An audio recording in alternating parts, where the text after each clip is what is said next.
அன்பானவர்களே, அன்பு வணக்கங்கள். நடக்கப் போவதை முன்கூட்டியே தெரிந்து கொள்ளுகின்ற ஆற்றல், திறமை உங்க எல்லோருக்கிட்டையும் இருக்கிறது. நிச்சயமாக இருக்கிறது. உங்ககிட்ட மட்டும் இல்ல, 2 அறிவு 3 அறிவு உயிரினங்கள் கிட்ட கூட அந்த சக்தியானது இருக்கிறது. எதுகிட்ட? ஒரு புயல் வரப்போகிறது, ஒரு பூகம்பம் வரப்போகிறது, ஒரு சுனாமி வரப்போகிறது என்பதை முன்கூட்டியே சில உயிரினங்கள் தெரிந்து கொண்டு அவைகள் வாழ்கின்ற இடத்தை விட்டு வேறு இடங்களுக்கு செல்கிறது. இந்த பூமிக்கு இருக்குது பாருங்க, இந்த ஆமை, தவளை, தேரை, பாம்புகள் இவையெல்லாம் இடம் விட்டு இடம் கூட்டம் கூட்டமாக மாறுகிறது என்றால் ஏதோ ஒரு பெரிய பேரழிவு ஏற்பட போகிறது என்பதை தெரிந்து கொள்ளலாம். இதை விஞ்ஞானிகள் அவைகளுக்கு எப்படி அந்த சக்தி இருக்கிறது, அதுங்களுக்கு நடக்க போறத, ஒரு மாசத்துக்கு அப்பால நடக்க போறத இப்பயே உள்ள உணரக்கூடிய, உணர்ந்து கொள்ளக்கூடிய ஒரு ஆற்றல் இருக்கிறது என்று கண்டுபிடித்திருக்கிறார்கள். சரி, மழை வரப்போகுது. ஆனா மழை வரப்போகிறத கிராமப்புறங்கள்ல சொல்லுவாங்க. இந்த தேரைகள், தவளைகள், குளத்தில் இருக்கிற தேரைகளோ தவளைகளோ அதிகமாக சத்தமிட்டு கொண்டிருந்தால் ஒரு 2-3 நாள்ல மழை வரப்போகுதுப்பா அப்படின்னு சொல்லுவாங்க. இந்த தேரைகளுக்கு தவளைகளுக்கு எப்படி அந்த திறமை வந்தது? சரி, கூட்டம் கூட்டமாக பறவைகள் வானவெளியில ஒரு நாட்டிலிருந்து மற்றொரு நாட்டை நோக்கி செல்கிறது இல்லையா? அதனுடைய தட்பவெப்பநிலை, பருவங்கள் மாறுவதை அவர்கள் முன்கூட்டியே தெரிந்து கொண்டு இப்ப நம்முடைய வேடந்தாங்கல் போன்ற இடங்கள்ல ஒரு குறிப்பிட்ட மாதத்துல பல லட்சக்கணக்கான பறவைகள் எங்கேயோ வெளிநாடுகளிலிருந்து, தொலை தூரத்திலிருந்து அவை வந்து விடுகின்றன. அப்போ அந்த நாளும் அந்த மாதங்களும் தட்பவெப்ப நிலைகளும் பருவங்களையும் அது சரியாக தெரிந்து கொள்கின்றன. இது போல ஈரறிவு படைத்த 3 அறிவு படைத்த இந்த உயிரினங்களுக்கு பின்னால் நடக்கப் போவதை தெரிந்து கொள்ளுகின்ற ஒரு ஆற்றல், திறமை இருக்கிறது என்றால் மனிதர்களாகிய நமக்கு இருந்துதானே ஆகணும். அப்படி இருக்குதா? நிச்சயமாக இருக்கிறது. அது எங்க இருக்குது, அது எப்படி செயல்படுகிறது என்றால் நம்முடைய ஆழ்மனம்தான் நமக்கு அதை தெரிவிக்கிறது. நமக்கு 3 விதமான மனங்கள் இருக்கிறது. நம்ம மனம் இருக்குதுன்னு சொல்றீங்க இல்லையா? அந்த மனம் எங்க இருக்குதுன்னு உங்களால சொல்ல முடியாது. எத்தனை விதமான மனம் இருக்குதுன்னு தெரியாது.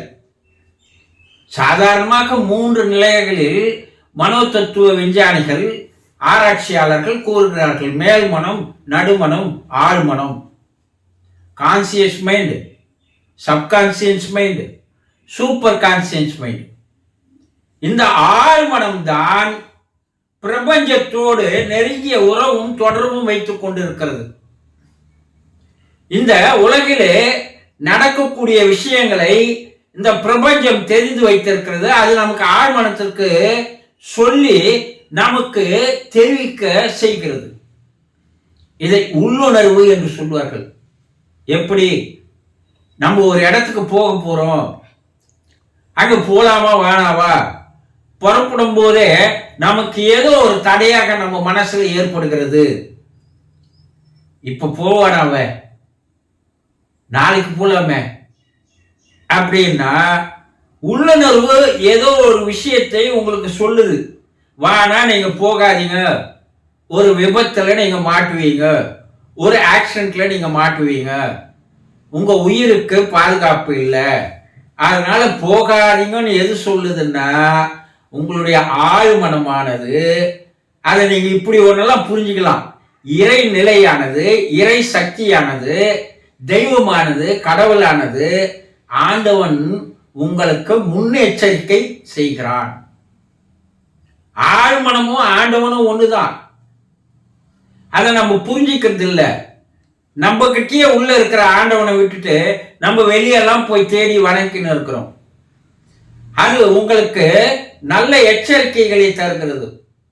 அந்த அருள் சக்தியானது, இறை சக்தியானது, தெய்வ சக்தியானது ஆழ்மனத்தின் மூலமாக உங்களுக்கு உள்ளுணர்வு மூலமாக இங்க போகாத, வேண்டாம் என்று தடுக்கிறது. சரி, நீங்க மழை காலம், இப்போ வெளியே போறீங்க, அந்த எப்போ இல்லாத நினைப்பு உங்களுக்கு கொடையை பத்தி நினைப்பு வருது.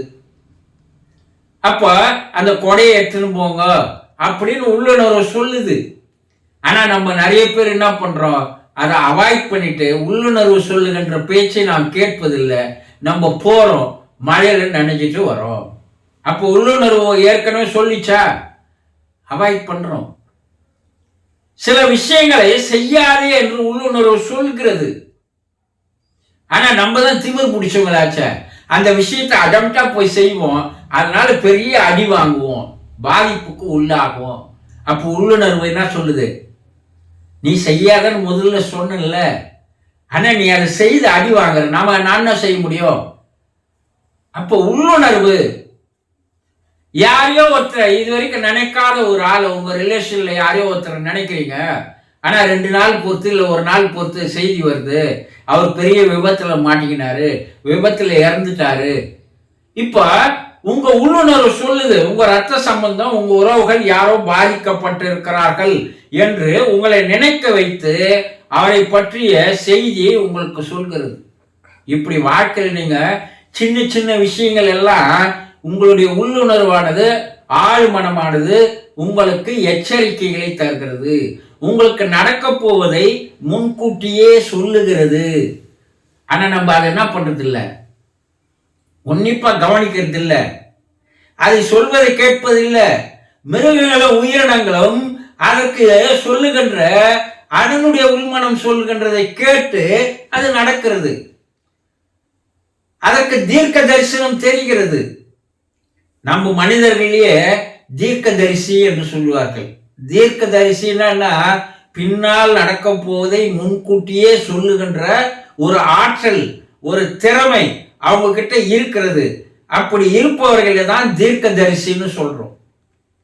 அது சித்தர்களுக்கு இருக்கிறது, ஞானிகளுக்கு இருக்கிறது, முனிவர்களுக்கு இருக்கிறது, ரிஷிகளுக்கு இருக்கிறது, அவதாரங்களுக்கு இருக்கிறது. அவங்க எல்லாம் ஏன் இது போல கரெக்டா சொல்றாங்க அப்படின்னா, அவர்கள் அந்த உள்ளுணர்வை, அந்த இன்யூஷன் என்று சொல்லக்கூடியதை கவனிக்க ஆரம்பிக்கிறார்கள், அதை பின்பற்ற ஆரம்பிக்கிறார்கள், அதை மேலும் மேலும் வளர்த்துக் கொள்வதில் ஆர்வம் காட்டி அதை நன்றாக வளர்த்துக் கொள்கிறார்கள். அப்படி வளர்த்துக் கொள்ளும் போது அவர்களுக்கு நடக்க போவதை முன்கூட்டியே சொல்லுகின்ற அந்த ஆற்றல் சர்வசாதாரணமாக வேலை செய்கிறது.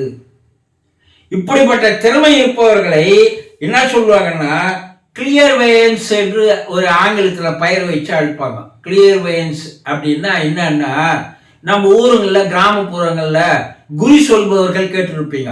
அந்த குறி சொல்பவர்கள் நடக்க போது முன்கூட்டியே சொல்லுவாங்க. அவர்களுக்கு அந்த உள்ளுணர்வு, அந்த இன்யூஷன் அளவுக்கு அதிகமாக வேலை செய்கிறது. எல்லா குறி சொல்றவனும் இல்லை, அந்த குறி சொல்றவங்கள ஒரு சிலர் திறமை மிக்கவர்களாக இருப்பார்கள், மற்ற 90% பொய்யர்களாக இருப்பார்கள். அப்போ உங்ககிட்ட அது இருக்கு, அதை நீங்க என்ன பண்றீங்க, அதை உன்னிப்பாக கவனிக்கதில்லை. ஒரு நாளைக்கு 10 முறையாவது சில செய்திகளை அது உங்களுக்கு தெரிவிக்கிறது, எச்சரிக்கையாக இருக்க செய்கிறது, உங்களை செய்ய சொல்கிறது, எதிர்காலத்தில் நடக்க போவதை அது முன்கூட்டியே தெரிவிக்கிறது. இதெல்லாம் உங்ககிட்டயும் வளரணும்னா இந்த அதிசயமான உள்ளுணர்வு என்று சொல்லுவார்கள். இந்த அதிசயமான உள்ளுணர்வை நீங்கள் வளர்த்து கொள்ள வேண்டும் என்றால் முதல்ல உங்களிடம் இருக்கின்ற ஆழ்மனத்தை தெளிவாக தெரிந்து கொள்ள வேண்டும்.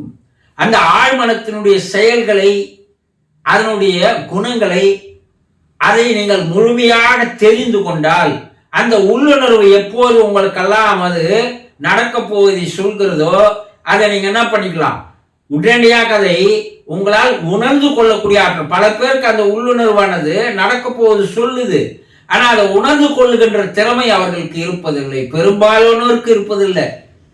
அதனால என்ன சொல்லுவாங்க, முன்கூட்டியே எனக்கு தெரியும், இருந்தாலும் நான் மாட்டிக்கணும், நான் என்ன பண்றது, நான் முன்கூட்டியே தான் தெரியும்ல, அப்ப ஏன் அதை செய்து நீ மாட்டிக்கணும் கேட்டா அதுக்கு பதில் சொல்ல தெரியாது. அப்போ உங்கள் ஒவ்வொரு இடமும் அந்த உள்ளுணர்வு என்று சொல்லக்கூடிய இன்ட்யூஷன் என்று சொல்லக்கூடிய அந்த தொலை தூரத்தில் நடப்பதை சொல்லுவாங்க. அதுக்கு டெலிபதி என்று பெயர். தொலை தூரத்தில் என்ன நடக்க போகுதுன்றத சொல்லுவாங்க. சித்தர்களுடைய வாழ்க்கை வரலாற்றை எல்லாம் பார்த்தா அவர்கள் தொலை தூரத்தில் நடப்பதை சொல்லுகின்ற ஆற்றல் பெற்றவர்களாக இருப்பார்கள். 10, 20, 30 ஆண்டுகளுக்கு பின்னாடி, 100 ஆண்டுகளுக்கு பின்னாடி நடக்க போவதை கூட அவர்கள் சொல்லுகின்ற ஆற்றல் இருந்தது. அதற்கு சரித்திரங்கள் நிறைய இருக்குது. சாதாரண விஷயங்கள் அல்ல, உண்மையான விஷயங்கள். இதையெல்லாம் நம்ம தெரிந்து கொள்வதில் ஆர்வம் காட்டுறதில்லை. நம்ம கிட்ட இருக்கிற அந்த இல்யூஷன் என்று சொல்லக்கூடிய ஆழ்மனம் தருகின்ற அந்த அற்புதங்களையும் அதிசயங்களையும் நீங்கள் தெரிந்து கொண்டால் வாழ்க்கையில் நீங்கள் பல்வேறு விதமான விஷயங்களை சாதிக்க முடியும், செய்து காட்ட முடியும் என்பதை தயவு செய்து தெரிந்து கொள்ளுங்கள். சந்தோஷம்.